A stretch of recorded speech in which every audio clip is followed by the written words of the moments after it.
So we made it Syracuse, New York, and fall is here. It's not 100 or 20 degrees anymore, and fall is literally here. We're at Tinker Falls, just north of Syracuse, New York, or south or somewhere. I don't know where the heck I am. I'm in New York, but we are going to have a lot of fun bringing you some American Revolutionary War content, and it's cold.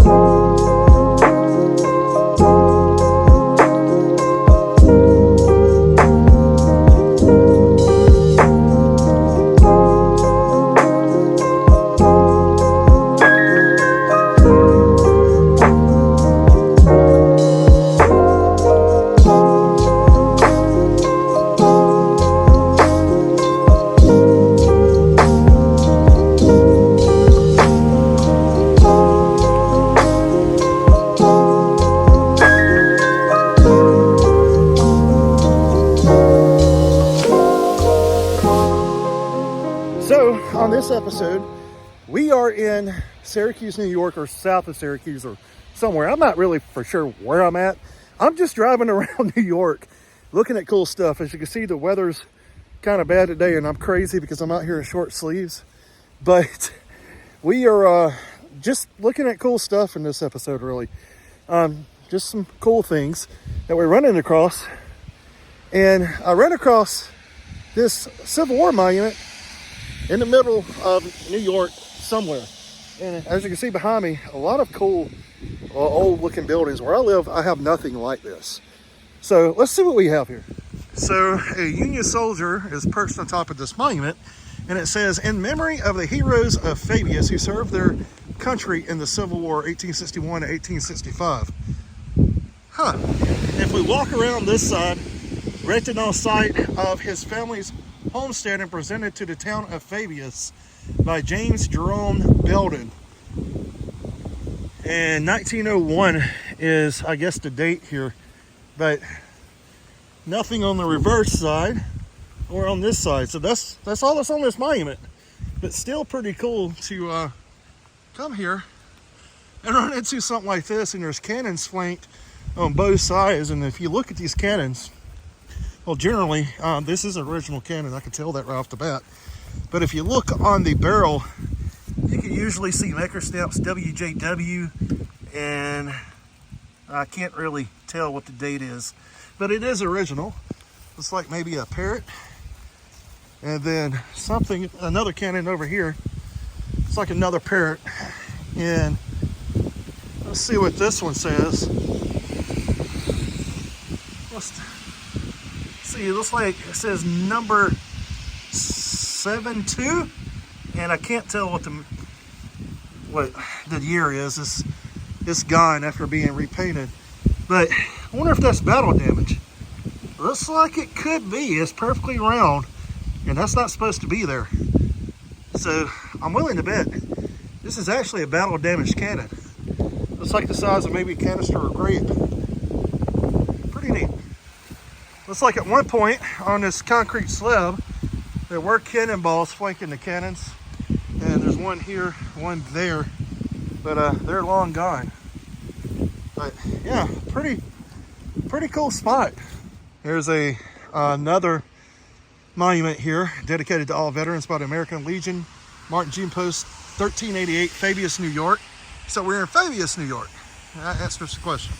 All right, so cool. Thank you, Fabius, New York, for some cool sights here and something to check out. You're finding history everywhere, guys. We're gonna continue on with the journey, and we'll see what we come up with next. All right, so like I said, we're just riding around New York today. Nothing really historic. We're just taking you along for a journey.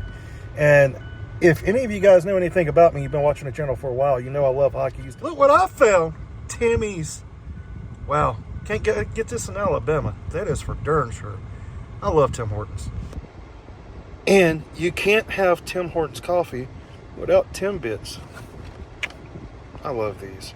Fat Boys drink. All right, so we moved in this episode to another pretty cool location, Delphi Springs here in New York. And don't ask me the town because I have no idea. But let's take a look at this cool waterfall.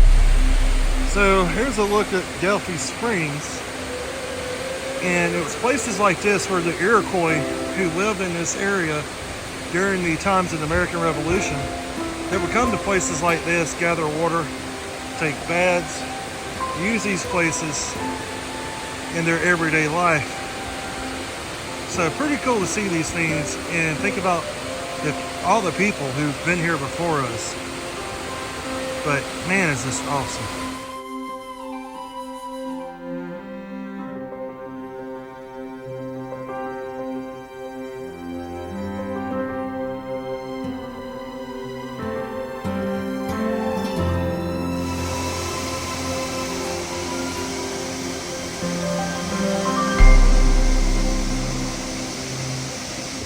So I don't think we're in Alabama anymore. We left the waterfall. There's pumpkins.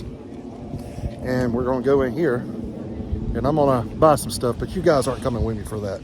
Because you don't need to see how much money I spend. Yeah, I'm just playing. So anyway.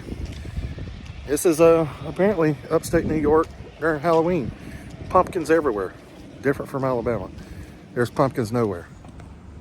So we left the cider farm and spent too much money, so bought some apple cider, some pumpkins, and now I ran across this graveyard, which I'm going to go ahead and I think it's safe to say this is probably the oldest graveyard I've ever been into. And this is really neat looking. So I don't know, let's see if we can't see some graves. I can't even read some of the dates on these. Here's one I can read. 1870. So yeah, this old, but not that old. Some of the other ones by that one are a lot older than that.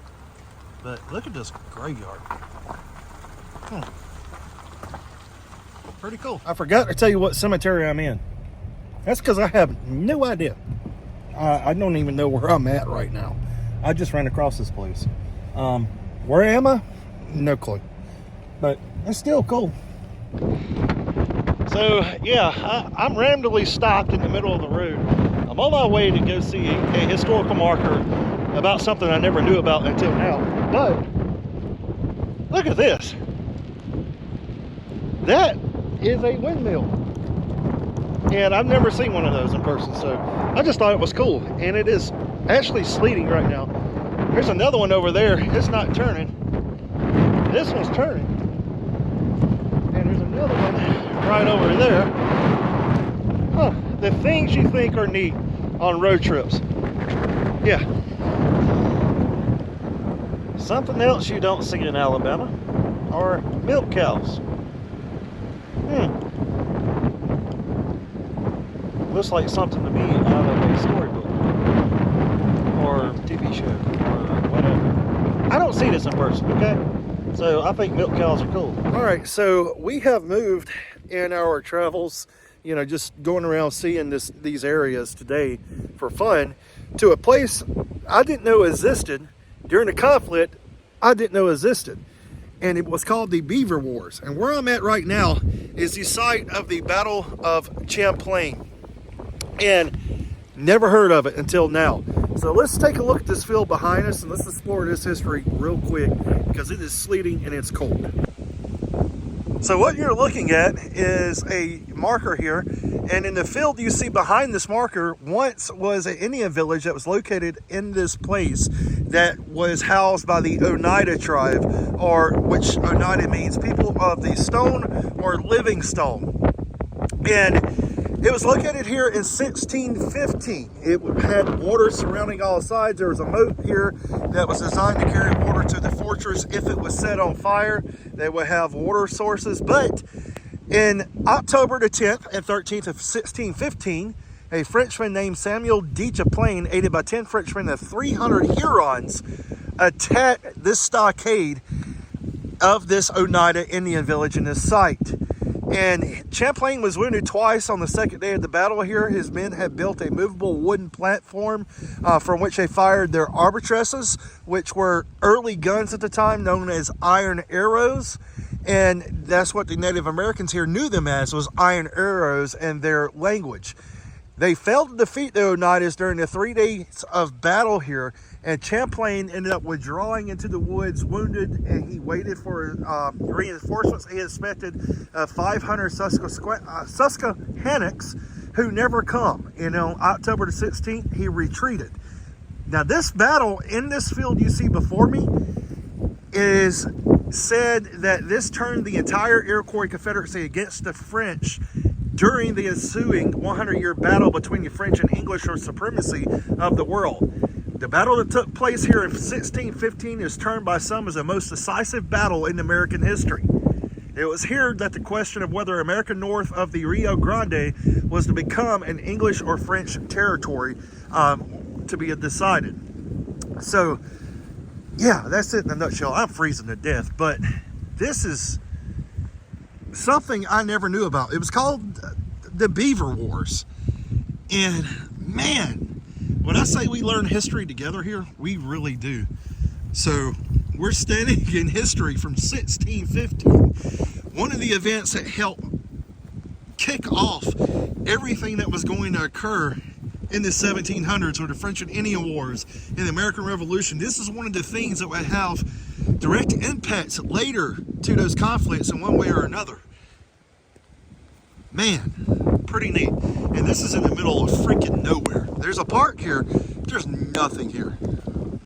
So when I say, again, we learn history together, we really do. I knew nothing of this battle, nothing of this conflict, never heard of it. So yeah, now I have, and I'm excited to read up on it. I'm freezing. Let's get out of here.